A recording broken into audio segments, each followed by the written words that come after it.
Welcome to Spiritual as Fuck, Spiritual as Fuck, a podcast where we explore everything outside of the ordinary. I'm Liz Volpe. I'm a social entrepreneur, now psychic medium, teacher and mentor with a huge passion to inspire people to dream big and change the world. I'm Diane Driscoll, a coach, facilitator and speaker. I'm also a psychic intuitive, learning to incorporate my spiritual gifts into my life and business.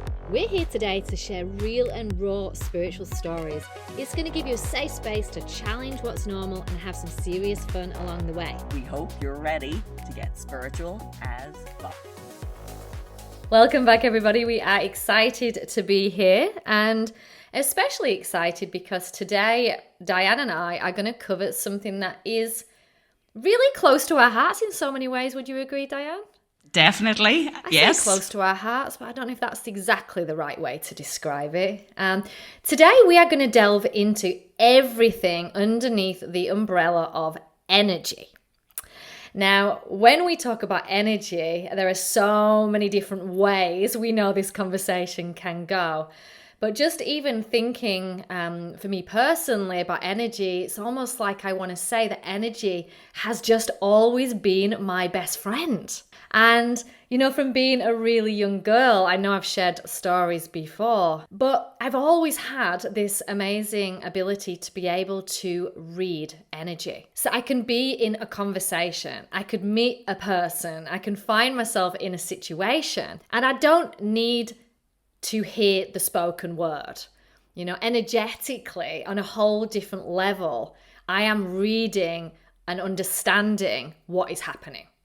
You know, so whether that's meeting a person for the first time and feeling their energy as they walk into a room, through to, you know, specific situations of remembering my mum and dad explaining things to me about life and not hearing the words, but having a very deep understanding. So I appreciate energy. I love and feel so grateful and thankful to have the ability to understand and feel energy. And Diana, you know, from your perspective, I know you are the same like that. Absolutely. I think for me, energy, like this might sound flippant, it might sound silly, but it's been a core thread throughout my life. Like I was raised a Catholic, but my beliefs have always been centered in energy, like believing in energy, which sounds kind of funny, rather than an overall God as the Catholic Church or as Christianity would have you believe. So it's so funny for me having a foot in spirituality and a foot in science, because of having a scientific background. For me, there's been these crossover points in my life that I'm like, okay, this is all coming from a very scientific standpoint and what I believe about energy and the universe overall. And then recently getting into a more spiritual way of viewing the world and realizing, wow, there is so much in the spiritual realm that is completely connected to energy. And those two things together, I'm still going through a process of reckoning where it's like, now I get it. Why I've always been so empathetic, why I'm able to read the energy in the room. Similar to what you have said, Liz, it's like that energetics of how do I feel about a situation? What's the energy that I'm sensing of another person when I meet them for the first time? But definitely that quote of everything is energy stands out to me so much. I hear it so often, had always in terms of my background in chemistry and physics, but then it's like, now I'm hearing like Dolores Cannon or, you know, a lot of spiritual people who are like, everything is energy. And it is. And I'm pretty sure, didn't that really smart guy called Albert Einstein say this a very long time ago? So it's not just coming from us, everybody. It's funny, he made it famous, but it's not actually, like, I guess the origins of it are not specifically his. I think we often have people who can articulate things in a very easy way, but I know for me, that scientific standpoint, like I think I was in like first or second year of high school, and my science teacher, Mrs. Ward, had just, introduced me to the first law of thermodynamics, which is like energy can neither be created nor destroyed, but transformed from one form to another. And it blew my mind, absolutely blew my mind, because I had such a fascination with astronomy, with the universe, but just thinking that no matter what you were looking at, whether it was a flower, whether it was, we were doing an experiment and there was gas in a jar, no matter what it was, everything was constantly being transformed from one form to another. And then coupled with that, the fact that everything is energy. So we think in terms of energy and we think in terms of matter, but all matter is made up with energy. So if you keep going down and, imagine the microscope, you keep getting further and further down, we believe we're made up of, electrons and neutrons and protons, but still keep getting deeper and deeper and deeper. And we realize, no, it's all waves, it's all energy. So much of how we operate our life, particularly, is around what we can see in front of us. Like the majority of people who are, like, say, skeptics as an example, it's like, can I see it? Can I touch it? Can I feel it? But the truth is, even the visible spectrum of what we can see in our lives is like 0.0035% of the actual spectrum that's available to us. So we see so little. So opening ourselves, and I think spirituality has brought that to me, that it gives me an excuse, a reason to open myself to so much more energy than just thinking in terms of purely a scientific basis. So that's a bit nerdy on my behalf, but that's it. It's like the foot in spirituality, the foot in science. What, Diane, you just taught me more in that 5 minutes about science than I ever learned at school. Thanks. I'll never be allowed to get up and stand in front of a class to teach it, but it's like, this is just my reckoning. So I guess if I'm to put it into like Liz terms, yeah. That to me, when I think about everything is energy, is that everything is vibration.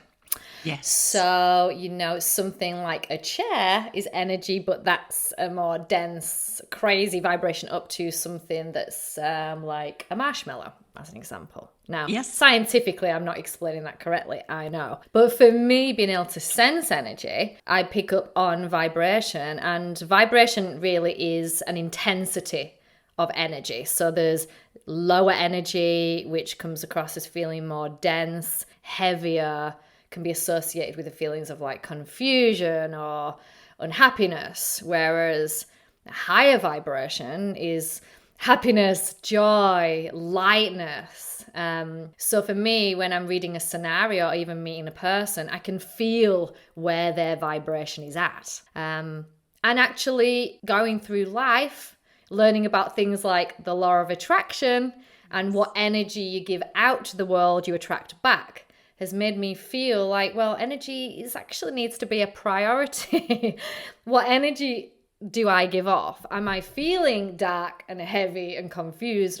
Or what am I doing in my life to bring about and raise my vibration so I am not only feeling good, but also attracting more of this feeling? Yeah. I mean, this is a whole different conversation again. Yeah, but it's so important, I think, because for me, I suppose when you start down the spiritual path and people start talking about vibration and raising your vibration, and it's like, what? I don't get this. What are you talking about?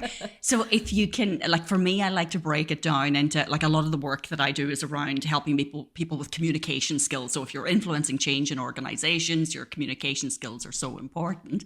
And one of the things that I'll always talk to people about is that your energy presents you to a room before you ever do.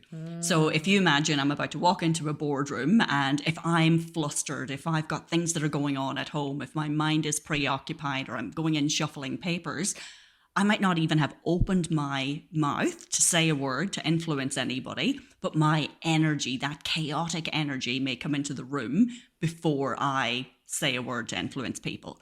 If I do the opposite, if I end up walking into the room and I've kind of, maybe I've meditated beforehand, maybe I'm chilled out, relaxed, maybe I feel I've got this in the bag, but you walk in with a totally different energy. And again, first impressions are made so quickly that people read that energy, they just don't realize that they're doing it. They don't realize that they're reading it. So yes, everybody can do this. The difference is, I think, that when you start to go down or be open to more spiritual nature or broader senses of energy, then we fine tune that a little bit more and a little bit more. So you get more curious about, okay, how do I present myself? Not just going into a boardroom. How do I present myself in day-to-day life? How do I present myself when I show up for anything? Because are you going to want to engage with the person who's walked into the meeting and who is, a bag of nerves or, total chaos? They're not necessarily someone you're going to want to engage with. Whereas if someone walks in with, strong energy and poised and confident, you're going to want to engage with them, which is kind of like, and it's kind of like your law of attraction right there in a very basic way. It's like you're going to be attracted or magnetized to working with that person more so than when you're getting that denser, that more chaotic or lower vibration energy, if they're coming in from a place of either confusion, anger, whatever might be going on for them. I love that, because it is something, forget being or living a spiritual life. This is something that everybody does. And, a lot of people, in business positions might put it down to having an instinct. It's called instinct rather than energy or intuition. But we all have it. And I'm sure that everybody listening can think of a number of times when someone's walked into the room and you've felt something. And, from a spiritual standpoint, when we look at energy and we start to delve into the fact that all of us has what we call an aura, and that beautiful energetic field around our body that is filled with different colors and different vibrations. And when somebody walks into the room, the reason why you can feel different things about them is because their energy, their energetic field walks into the room before them. So you could be turned completely the other way and feel somebody come in before even hearing anything and being able to tell that, an energy has walked into the room. And I love that. And actually working with auras and energetic fields is quite new, but it's happening to me so much. I think I've told you this already this year, Diane. Yes, in terms of kind of collective energy and reading that. Yeah. Reading people for the first time ever, I'm in my mind's eye seeing and feeling the colors of people's auras and, starting to understand, what each color means, and being able to see energetic blocks, which I know Claire touched on in our previous episode as well, on feeling blocks of stuck, denser energy, which may be associated with negative thoughts or feelings or trauma, and being able to see actually where in the auric field or in the body that energy is stuck.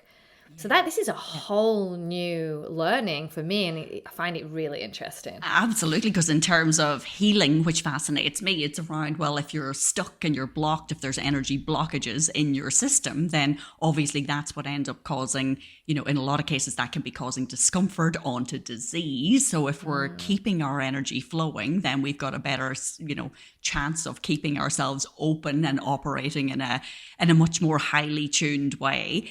You just make me think there when you're talking about the reading auras, and again, probably because I was speaking about corporate organizations, but to give people a sense for this as well, that if you think of a company that you've worked in or a work situation that you've worked in, and there's, a lot of people talk about toxic work environments. It's like, again, you walk in with that sense of dread. You can feel, the Monday morning blues as you're going in and think, what is ahead of me now? It's that lower vibration, that denser energy, that it's almost hard to wade through. And as we do that, we kind of become a little bit more insular. We're kind of in that self-protective mode of where we're just trying to put one foot in front of the other, or in a little bit of survivor mode as we go through it. Whereas if you think of organizations or companies or teams that have a really good culture, they're operating at a much higher vibration because there's a lot more lightness, there's a lot more collaboration, there's a lot more of that kind of working together in a state of flow that comes together as part of that. It just, they're ways that I think are good for people to think about, how does energy show up on a daily basis? If I'm not quite getting this, what is it that you mean? So you can look at that in terms of the collective aura of a team or of an organization. If everybody is operating in that kind of higher vibration, then that's going to be a much better place to work. It's going to be a place that you're going to be drawn to, magnetized to. Whereas if you've got that dysfunctional team or that toxic team, the vibration and the density of the energy and the emotion that goes through that, it's a lot more stagnant. It's a lot heavier for you to be able to cope with and operate. Therefore, the auric field of that would be a lot denser, I imagine, as well. Oh, absolutely, Diane. I can think of so many examples in my own career of that happening. And I guess a question that's coming to mind, which we should really discuss here, is how we can take responsibility for our own energy. Yes. Because we can't control anybody else's, unfortunately. But we can do things. And, I constantly talk to my students or people that come for readings on what they can do to put themselves in a better position, to feel more clear around the next steps or to make that big decision. And again, it comes down to, first of all, getting out of your rational mind and going to your energy. How can you raise your vibration? What are the small things that you can do to basically change that energy?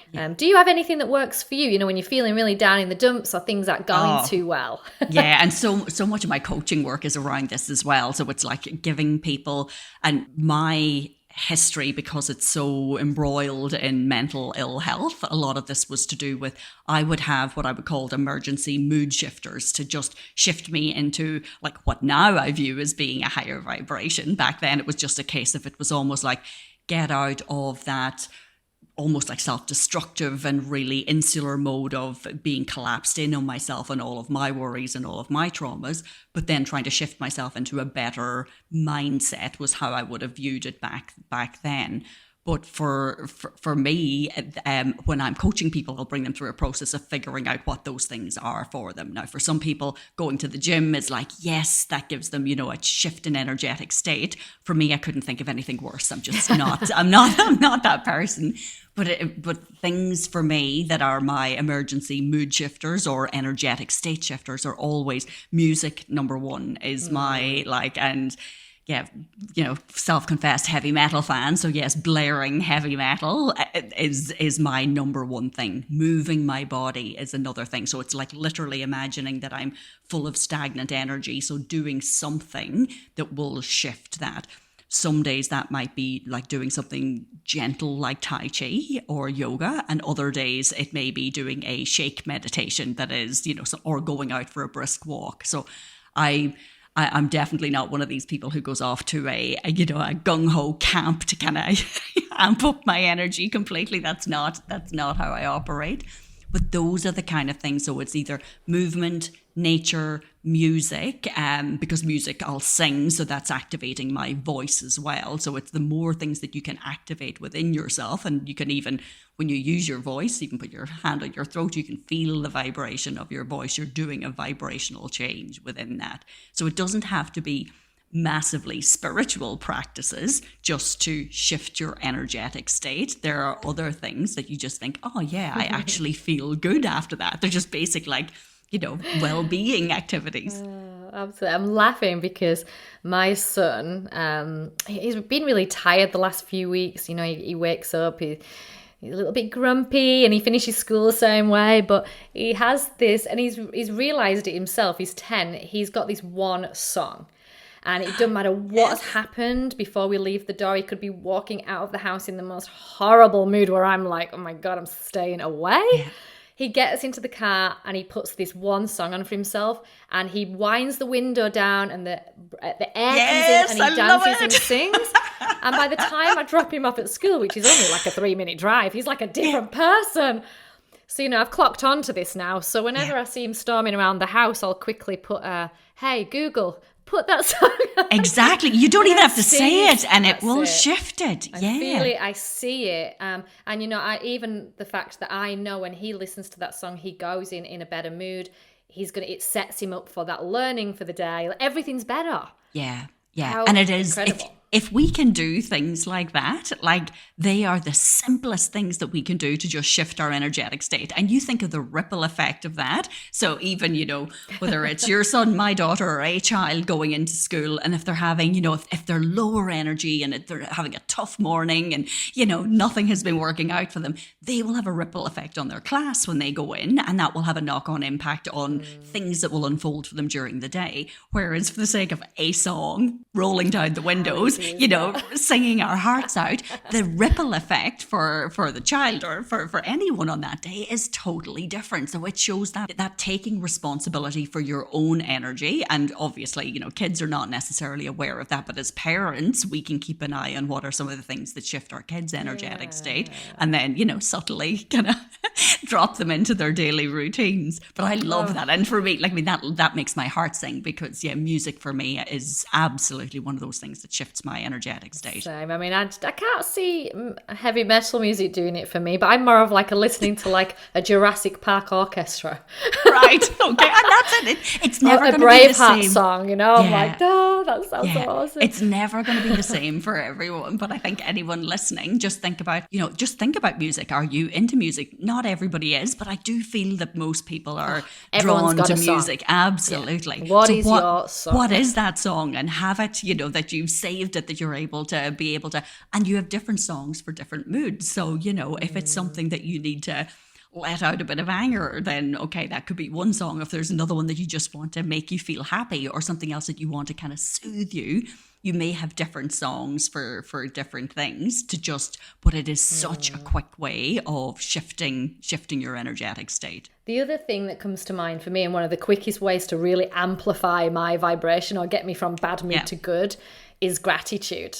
Honestly, I can be in victim mentality and be like, this is rubbish, life's crap, everything's going wrong. And I can fix that very quickly by looking at the simple things like 5 things I'm grateful for today, or, and I feel like that in itself just can shift you very quickly. And something that even I do with my kids every single day around the dinner table, myself and my husband do 3 things you're grateful for. They've done that forever. And I feel like anything that basically shifts you into love is the answer here, really, isn't it? Yeah. It's funny because when you say about shifting into love, again, for me, one of the things about, when you start down a spiritual path and people start talking about love and light and, all this, you're thinking, and peace. Exactly. But one of the things, and probably again, because I'm more rooted in the science of this, but so my word for the year, so I always pick a word that's kind of like my guiding light for the year, and this year it is expansive, and it's all rooted in energetic. So it's like that I am not just that I'm expanding myself, but also I am contributing to expansive energy across the universe, dare I say it. But one of the things that helps me do that, and again, I'm a visual learner, so this is why I'll mention this, but Dr. David Hawkins' scale of consciousness, I'm not sure if that's something you're familiar with. So basically it's, so Dr. David Hawkins is like a world-renowned, he is a psychiatrist, but that's not necessarily what he is mostly known for. He's done a huge amount of research in all things consciousness related, but his deep roots are back in chemistry and physics and psychiatry. But he came up with a scale and map of consciousness. And it basically is showing that those, as we were talking about, kind of denser or heavier energy. So if we think of something like fear, then that's a lower vibration, that we tend to be in a kind of a more victim mentality, more feeling sorry for ourselves. Like it doesn't have a good ripple effect, whether on yourself or out into the world. But then there are different, let's call them emotions for want of a better word, that as you progress up this scale of consciousness, and love and joy and peace are, some of those that are up at the highest. So when I had discovered this for me, and again, this was probably more on a mental health journey than a spiritual journey at the time, even though they're one and the same, I would look at it and say, well, where am I operating today? Am I in anger? Am I in grief? Am I in despair? Where am I on this map of consciousness? And then where do I want to be? So it gives me a reason to say, well, what can I do? So if I want to be in a state of love, as an example, now I don't mean being in love, I just mean in a state of love, then what am I going to do to be able to move myself or shift myself into that vibration? Because that is a lot higher, and it's a lot more conducive to a better human existence and a better ripple effect out into humanity as well, if you're operating at that higher level of conscious. But I'll put some links, or we'll get an image in the show notes, and that so people can actually see what it is. But it's a beautiful way of being able to say that self-evaluation of where am I operating today and where do I want to be? And now that I know where I want to be, what am I going to do to shift my mood or shift my level of consciousness, to shift my vibration. So for me, it has been a very good tool. Like, so that coupled with my word for the year, just I'm constantly monitoring myself to say, well, how am I operating? Where do I want to be? And there's no doubt about it, you say love. It's like this year, and I feel so corny saying this, but it is. It's operating from a place of love. And I don't mean that one-on-one love, that, between a couple or between a mother and a child. It's that love for all things, love for existence, love for being alive at this point in time in the universe's history, like love on so many levels. But that for me is the more I can put myself in that state of love and awe and joy, better I attract things to me. So that there, again, the law of attraction, if I'm operating at that vibrational level, the more things that are coming to me. And it doesn't mean it's not easy. I'm not saying that, okay, well, I can just sit there and be, all zen and love. It's not. It's like we oscillate, we go up and down. We're still human beings. We still have a range of emotions and a range of vibrations on any given day. But if you're taking personal responsibility, if you're constantly trying to go back into that higher vibrational state, then for me, that's just a really good tool, a really good visual tool as well, to be able to help me monitor and shift myself. Love it, Diane. I have to say, one of the biggest challenges for me becoming a psychic, a medium, clairsentient, an empath, whatever you want to call it. I guess I operate now with expanded energy. The way that I am able to make a connection is by making my energy field as large as possible. So I do, certain practices, such as the walking, meditation. I do a very specific style of meditation called sitting in the power, which is designed for people at work.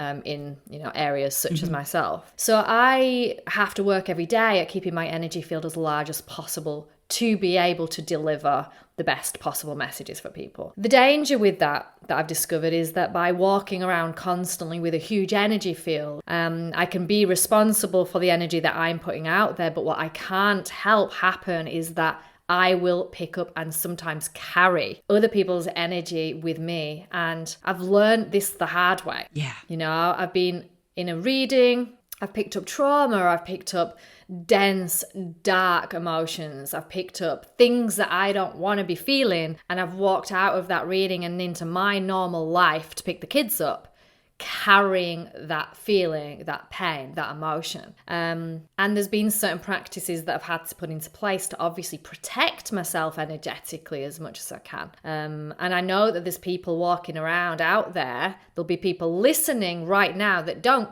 have to call themselves a psychic to have this absolutely happen. Because I am not, I do not consider myself psychic. I do believe we all have psychic abilities, but I am empathetic. I am highly intuitive. So, and as a coach, I definitely resonate with what you're saying, that, you are privy to hearing things that, that you take on that emotional energy, you take on the energetics of that person, and then you bring it into your day. And I would love to hear about some of your tools on that. I know for me, before ever getting into the real realm of spirituality, I always would spend 30 minutes, 20 minutes at a minimum before any client, where I would tune into their energy. So just tuning into their needs. But then at the end of the session, half an hour, I would download my notes and that, but I would also, with intention, disconnect from whatever they had said. Now, this was my own mental health protection mechanism. So so for me, it was never it was an energetic and a mental health thing, not a spiritual thing.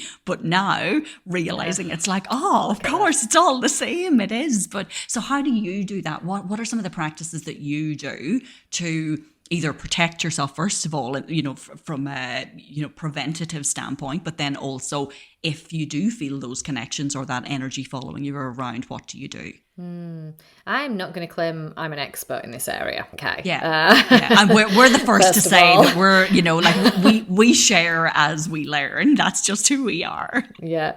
I mean, I actually laugh at myself with things like this because I know, and I've had so many experiences by taking on people's energy and walking around with it, and I know how much it impacts me. Yet at the same time, I'm a really big cynic. So I can read every book about how to protect yourself in the world, but I still go and play around and actually figure it out. And sometimes I won't protect myself, and sometimes I do. Yeah. And I find out for myself, which I guess is a good thing in some ways. I think that's, but I think that's important for people to hear. It's like there is no magic wand, there is no one size fits all, and tune into yourself and say, well, what works for me?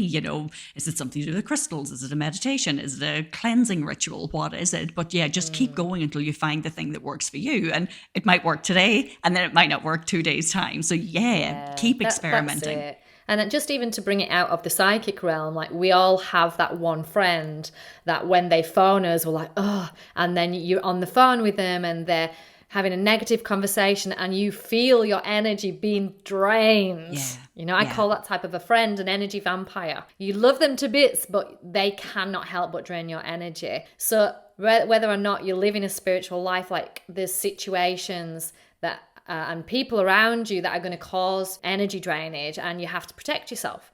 So, it can be simple things like, I love crystals. I always think that crystals are great to have around the house. But I think it's as simple as setting an intention. Yes. I'm imagining or visualizing a protection bubble around me that's acting as a force field that doesn't allow any dense or negative energy in or out. That's kind of what I always imagine before a reading, or whether I'm speaking to that particular friend, or if I'm even going to certain places.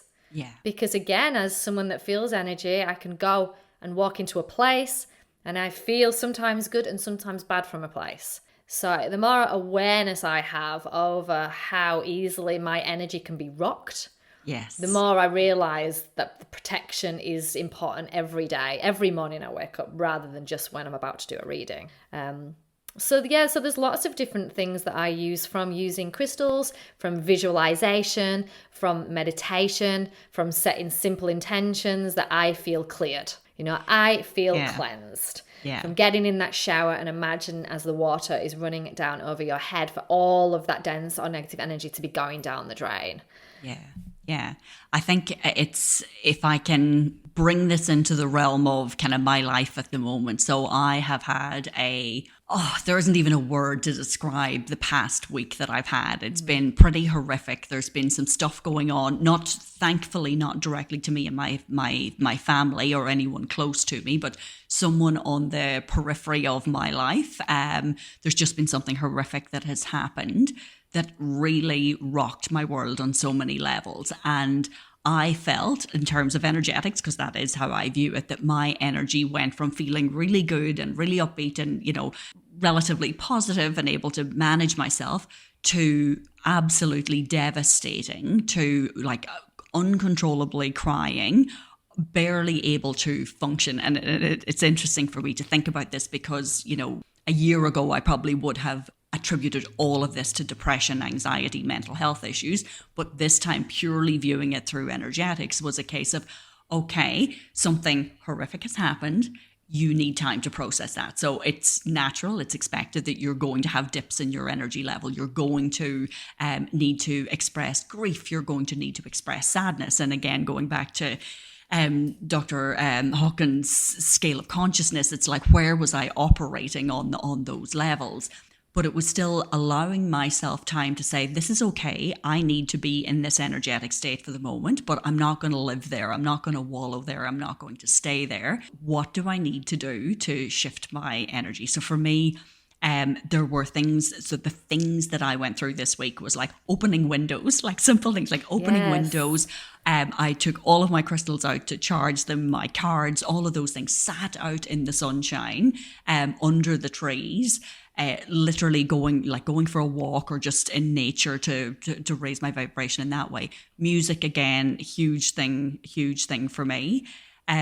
Showering every day with intention. So the intention of I'm letting go of this energy, of this, what I felt was very much a case of this thing that had occurred was attaching itself energetically to me. So I felt like I could not let it go.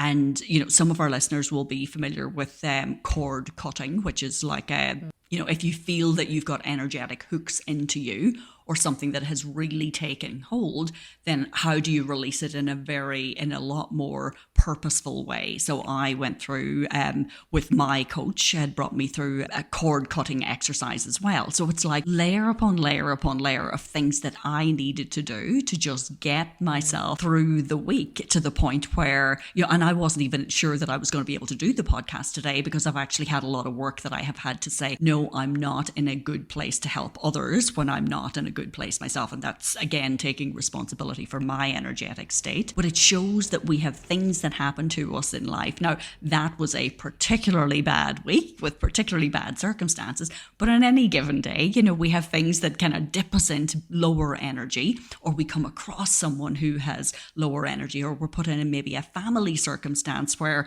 we have to be on our best behavior, or we have to put on a bit of a show, maybe with other family members or work colleagues, that has demands off our energy. And knowing that we've got a toolkit of things that we can do for ourselves to take responsibility for how we maintain our energy, how we show up energetically, I think is so, so important. But I know for me, those practices are not things that, came on one day and here's Diane's top 10 of things that she's going to do to protect her energy. It's like, no, it's trial and error. Exactly what you said. It's like, I'm going to try this works for me. No, this doesn't. Or every day feeling into my body and saying, or every moment thinking, what do I need right now? Because my body is such a huge sense of information for me. So it is, what do I need right now? Do I need to move, or do I need to do nothing? Do I need to actually just turn on a TV show and absolutely veg out, to switch off all of the emotion and energetics that are going on? What is it I need right now to be able to, get through this next moment, or to raise my vibration so I can, come out the other side? Not to the point where I'm dismissing things, because you still have to go through the pain of whatever life presents with you, but still honoring the fact that, okay, I still want to get my energy back to that higher vibration level. Oh, yeah. I mean, honestly, I feel like there's so much we can cover with energy and the knock-on effect and how you move through life. I do want to just say at this point that I really want to just give a shout out and send some compassion to anyone that is going through a challenging time. Because I do read collective energy as well. Like, I sense where the world's at nowadays. And when I'm with a friend, I can sense exactly where they're at. And I've been in that position of feeling stuck, not being able to see how to move forward. And where that can pull you to can be a horrible place, even I know for yourself, Diane, what you've been through in the last week, it can go out of control. And yes, it's really important that we do certain things. And yes, I absolutely want to just give you a shout out, say, listening to your body and the energy that is coming out of your body. Your body always gives you the answer of what you need to do. But for anyone going through this challenge and not knowing what to do to move forward, get out of your head is what I'm going to say here, and just follow the advice that Diane has just shared. These simple things.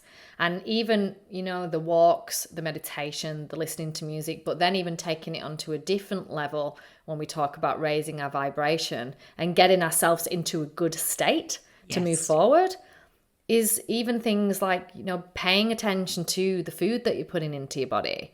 There are dense energy foods, such as meat or processed food. Mm-hmm. And then there is beautiful light energy with high vibration food, such as organic food, raw vegetables, to even thinking about alcohol and the toxic things that you might be putting into your body.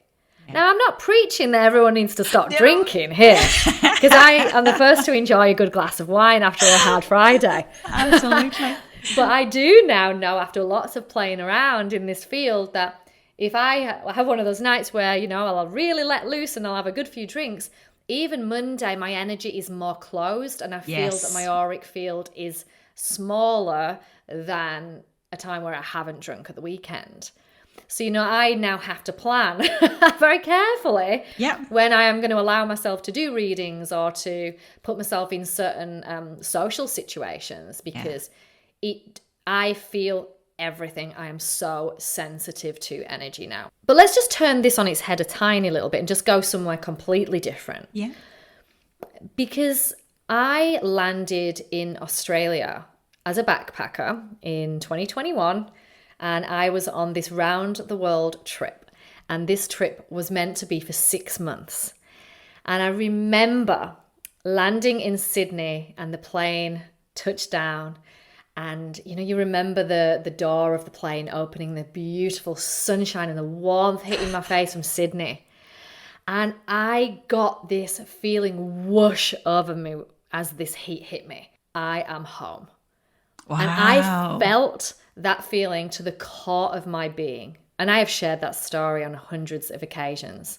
And, I knew in that moment that 6-month round the world trip was not going to happen.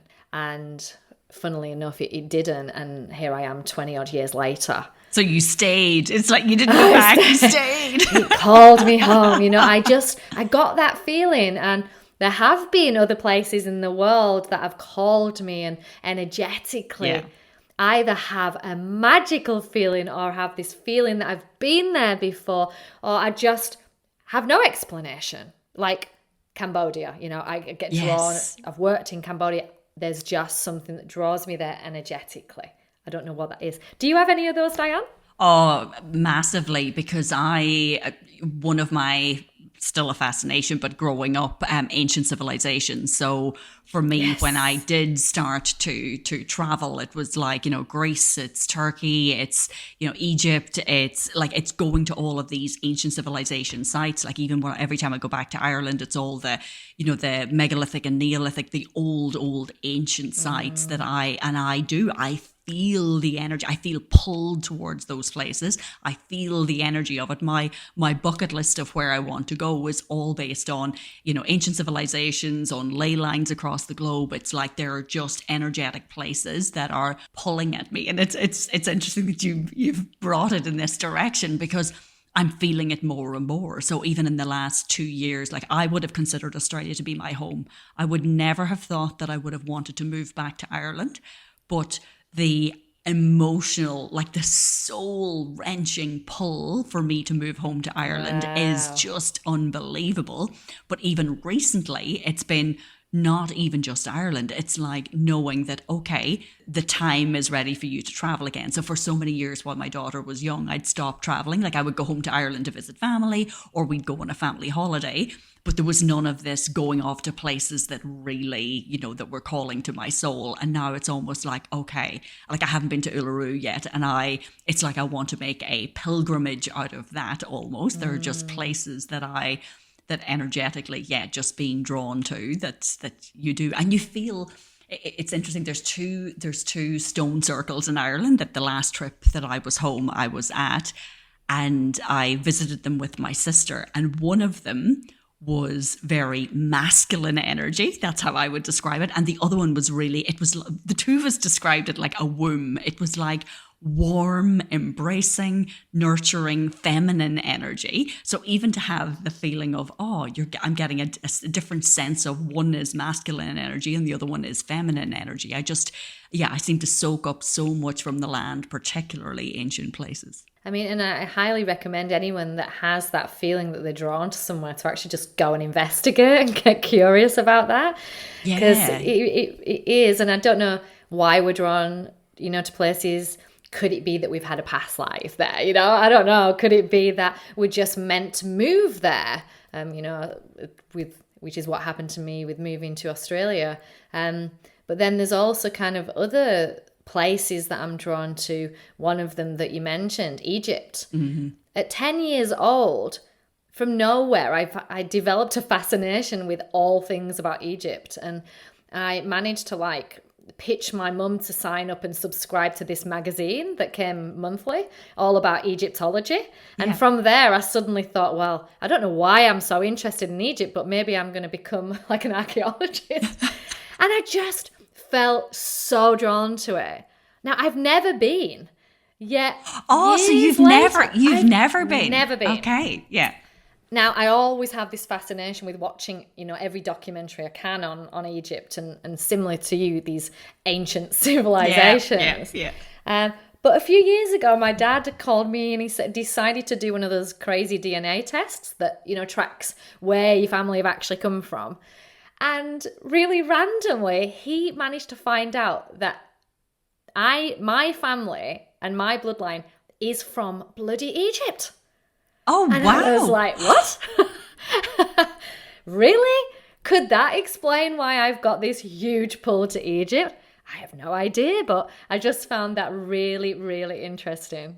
Oh my gosh, there's definitely something in that to I've got to go there. Exactly. But it's funny because even, you probably can't even see this, and if for people who are on YouTube, they can see it, but my tattoo that I got recently has the Eye of Ra on it. So again, like I have always been drawn to Egypt and Egyptology, and not just Egypt in that sense, but Egypt in connection to the stars and in relation to UFOs. Like it's. I know we recently had a conversation about Graham Hancock. We had, Yes, we are going to track down Graham Hancock. Yes, be warned. Let me just tell you. Exactly, be warned, Graham. We're on the hunt. But also like Eric von Daniken, people like that I would have read. That kind of astronomy connection to the land, but again, all energetics, because for me, from an energy standpoint, yes, there is my internal energy and how I take responsibility for how I show up energetically, but there's that sense of connection to the universe, that massive expansive, that I am part of something so much greater than myself. Like that gives me such a sense of comfort and fascination, absolute fascination. And just to again throw a whole different new conversation in, I know that this is actually a subject for a whole other podcast, but I do want to touch on it because we've spoken about being drawn to different places. But the other thing that's happened quite often in my life is I've been very drawn to people. Yes. It can have been that I've met someone in passing and their energy is just so incredible. I am drawn, no matter what, I don't have a choice in it, but to reach out to that person, and the synchronicities and the things and the opportunities that have happened from following my energetic intuition or intuitive hit, from feeling into their energy. And we can delve into soulmates and twin flames and, the people that we just feel great with from this. Yeah. But that is opening a whole different can of worms, but it is there's the just so energetics much to again. investigate. Yeah.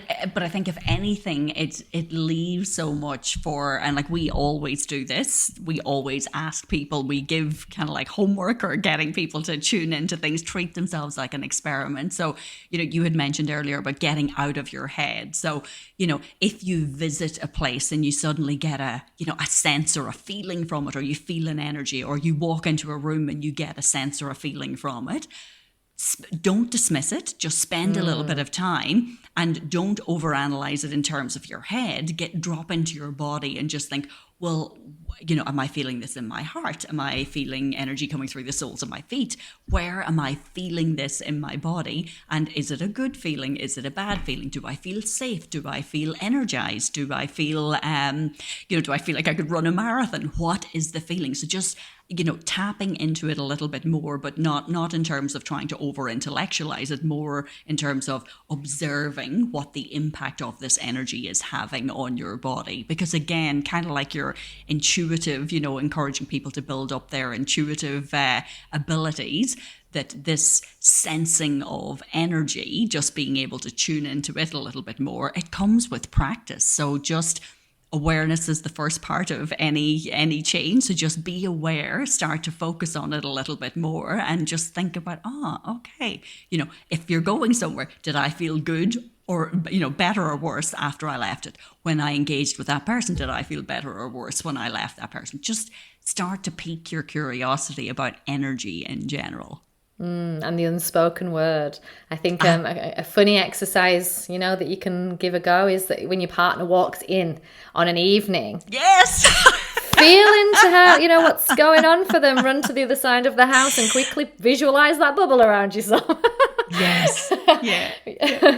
Oh yeah. I mean, exactly. Or kids when they get home from school as well. It's like it's like they've held it all together during school, and then they come home and they just let it all out to their parents. So it's so hard. But you've just made me think about an exercise that I do that might be helpful for people, for particularly anyone who's challenged at the moment with their energetic state, or they may be going through something that's quite difficult. But an exercise that I'll bring coaching clients through is getting them to think about a really good past memory. So think about something that, that you absolutely, loved. And one of the things that I often think about is when I was, I went snorkeling in Thailand one time. Now, I was terrified. Like, I hate being submerged in water. Like, I think I have a fear of suffocation, but it was absolutely terrified to put my head in the water. But once I got my head in the water, opened my eyes and could see all these amazing fish, it was like, wow, just that sense of awe and, just the gloriousness of the planet, of the universe. But that moment of awe is something that I can tap into, because your mind doesn't know whether something's happening in real time or whether you're imagining it. So if you have got a memory that you can have, that you can say, okay, this is something that happened in my life that absolutely brings me so much joy. And then literally you bottle it and you take it out when you need it. So if you're having a really tough week, or if your energy, you feel that you need to have that emergency kind of vibration shift, that you need to be in a better place, if it's a memory of joy, of awe, of love, and you're able to sit with that, even just, sit out in the sunshine, sit on the sofa, go out and sit in the grass, whatever it might be, but just spend, 15 minutes and allowing yourself to just completely absorb all of that, then, and yeah, it sounds like a trivial thing, but you can trick yourself to a degree into highering your vibration and increasing your emotional state. Oh, something definitely to try. And, I was thinking about releasing a t-shirt range anyway, saying good vibes only, so we can also sell those.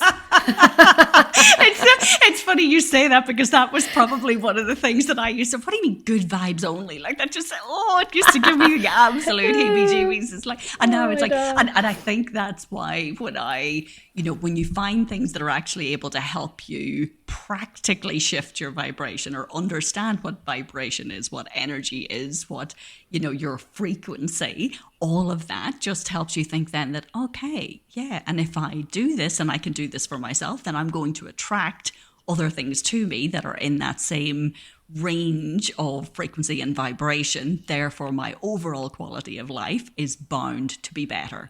And yeah, you may be a skeptic listening to some of this, but give it a go. See how it goes. Like, even walk into a room and think, I'm just going to be a cranky bitch for today. I'm going to go in and see what's the ripple effect. How many people can I impact with this? And then go in the following day and just think, I'm going to be full of the joys of spring. But it's like, treat everything like an experiment. Go and give it a go, because it's only then that if you're observing yourself, you'll be able to say, that worked, that didn't, or here's what was good for me. So yeah, I know I may be joking about this a little bit, but at the same time, it's like, that's, have fun with these things. Oh, and while we're on the topic of good vibes, I guess Diane and I would just like to say thank you so much for everybody that has reviewed the podcast, given us our 5-star rating, which we're just blown away with.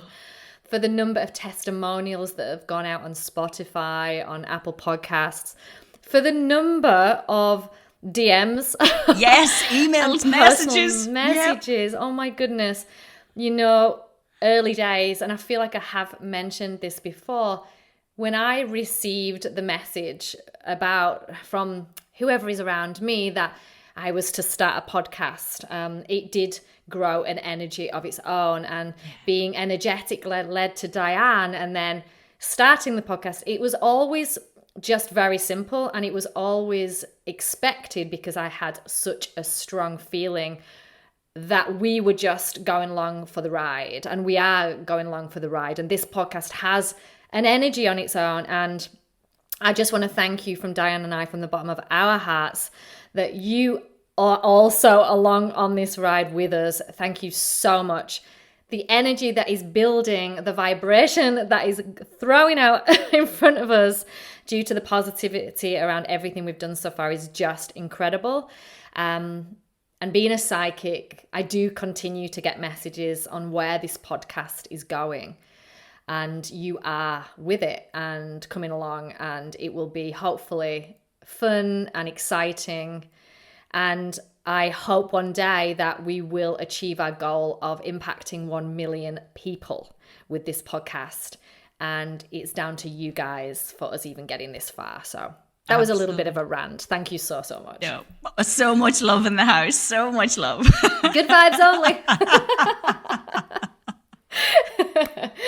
But yeah, thank you so much for tuning in to this episode. We would love to hear your energy and vibration stories.